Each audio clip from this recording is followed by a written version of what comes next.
काम बेच देते हैं। जैसे ऑनलाइन के अंदर आप सुनते होंगे, ऑनलाइन के अंदर आप सुनते हैं कि भाई कई कई कोचिंग वाले ऐसे हैं, मैं नाम नहीं लूंगा किसी का भी, लेकिन आप समझदार हैं 100 रुपए में कोर्स पढ़ा दे रहे हैं यार।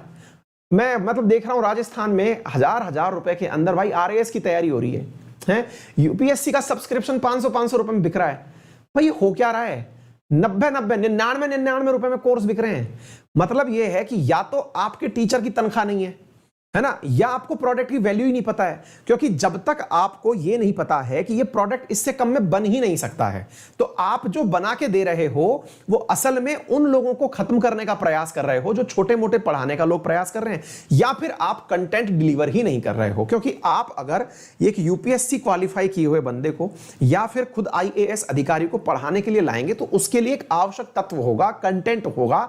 एग्जैक्टली वैसे ही अगर आप इतने कम दाम पर कोई सामान बेच रहे हो, इसका मतलब है कि कुछ गड़बड़ कर रहे हो। गड़बड़ क्यों कर रहे हो, या तो आपकी क्वालिटी खराब है, या क्वालिटी खराब नहीं है तो आप दूसरे को नुकसान पहुंचाने के लिए यह काम कर रहे हो। तो यह इक्विटेबल काम नहीं है। इक्विटेबल काम नहीं है, इसका मतलब यह है कि आप प्रतिस्पर्धा को बिगाड़ने का काम कर रहे हो। और भारत में प्रतिस्पर्धा